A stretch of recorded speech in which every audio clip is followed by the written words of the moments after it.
అత్యంత మైనారిటీలైనటువంటి రోహింగ్యా ముస్లింలని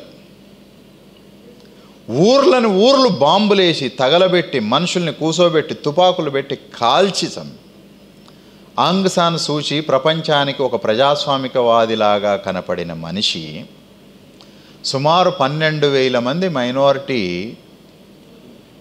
రోహింగ్యాల్ని హత్య చేయటంలో కీలకము. ఇంటర్వ్యూలో ఆమె ఇచ్చిన ఇంటర్వ్యూ చూస్తే చాలు నువ్వు ఎంత గొప్ప ప్రజాస్వామ్యం ఉన్నది నీ కాడ. Right, here my point, please try to understand dear friends. బౌద్ధము ఒకవైపు సమస్య ఎక్కడ ఉన్నది, ఆ సమస్యని పోగొట్టడం కొరకు ఏం ప్రయత్నం చేయాలి, మతం ఏ రకంగా ఒక వెపన్లాగా ఉపయోగపడుతుంది అని చెప్పి శాంతిని నిర్మించటం కొరకు, మానవ పరివర్తన కోసం, దుఃఖం లేని సమాజాన్ని నిర్మించటం కోసం తన జీవితం అంతా త్యజించి బౌద్ధాన్ని ఈ నేల మీద తన డిసైపుల్స్ తోటి కంటిన్యూస్గా ఉంచటం కొరకు ప్రయత్నం చేసిండు. ఏడ బౌద్ధం పుట్టిందో ఆడలేదు, వేరే దేశం లోపల ఇప్పుడు బౌద్ధం ఉంది.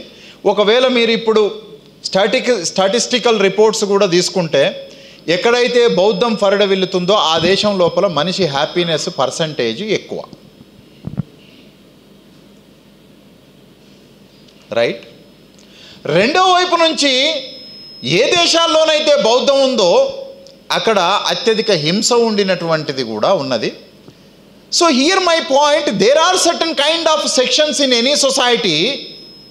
How great theory you have is not the issue, how great theory అంటే ఆ గొప్ప సిద్ధాంతం ఎవరి చేతిలో ఉన్నది అనేది విషయం.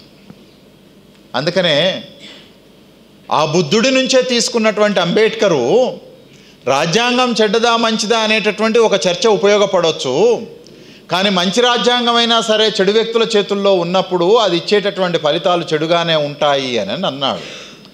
బౌద్ధం ఇంత గొప్ప సిద్ధాంతం అని మనం మాట్లాడుకుంటున్నప్పుడు బుద్ధుడు శాంతికి అహింసకు ఒక రూపం, సింబల్ అని మాట్లాడుకుంటున్నప్పుడు ఆ బుద్ధిస్ట్ దేశాల్లోనే బౌద్ధము అత్యంత క్రూరంగా మనుషుల్ని హింసించి చంపేటటువంటి ఒక మతంగా ఎట్లా మారింది.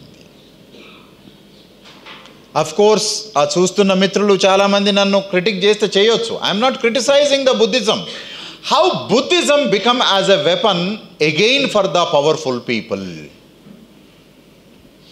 రేపు అంబేద్కరిజం కూడా ఏమవుతుంది? రైట్, ఒక సమానమైనటువంటి విలువని జీవితాన్ని సృష్టించటం కొరకు ఏర్పడినటువంటి సిద్ధాంతము, మతము కొద్దిమంది ఆధిపత్య వర్గాల లోపల పవర్ఫుల్గా కనపడేటటువంటి మనుషుల లోపల పవరే వాళ్ళ దానికోసంగా భావించేటటువంటి మనుషుల లోపల అది ఉన్నప్పుడు అది ఏమవుతుంది? అది కమ్యూనిజం అయినా సరే పవర్ కావాలనుకునే మనుషుల్లో పడ్డప్పుడు అది కమ్యూనిజం ఉండదు.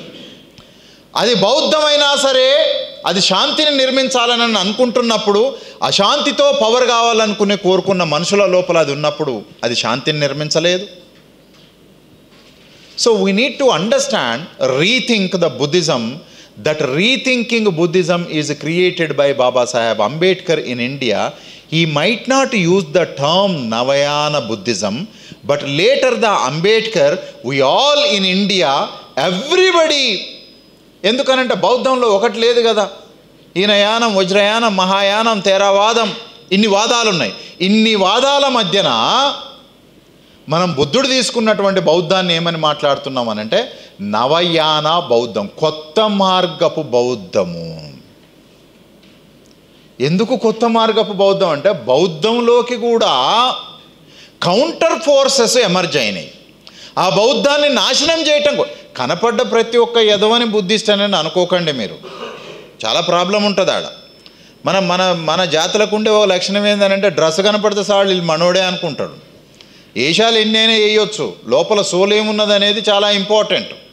రైట్, సో నవయాన బౌద్ధము అని అన్నాడు. ఏంటి నవయానం?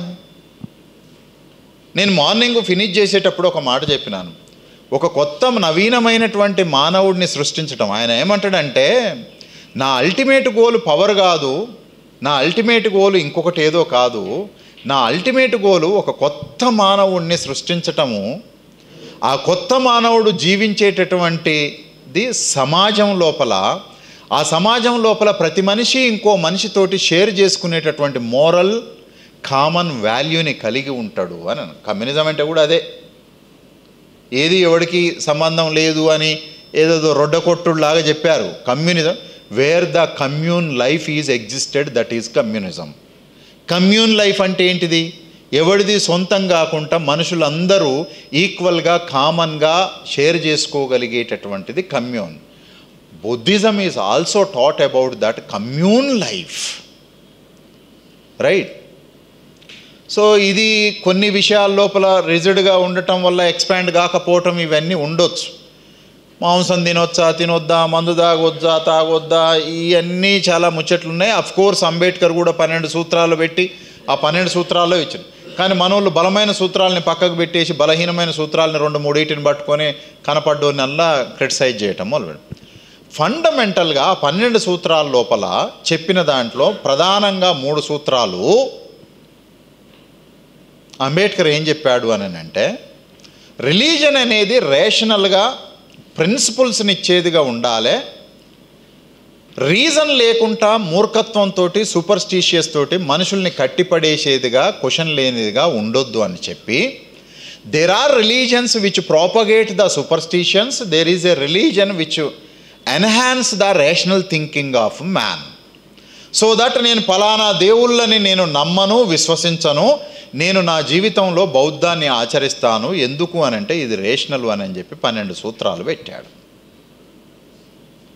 So now we need to understand how Buddhism is essential to this country, because ఈ దేశం లోపల గ్లోబలైజేషన్ తర్వాత ఆర్థిక అసమానతలు విపరీతంగా పెరుగుతున్నాయి.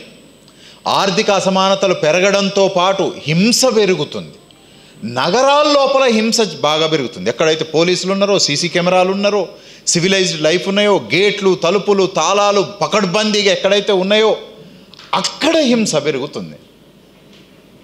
నాకు మొదటి నుంచి ఒక అలవాటు ఉన్నది, తాళాలు వేసుకునే అలవాటు లేదు నాకు. ఇల్లుకు తాళం అక్కర్లేదు, సూట్ కేసుకు తాళం అక్కర్లేదు, ఫోనుకు తాళం అక్కర్లేదు అని అనుకునేవాడిని.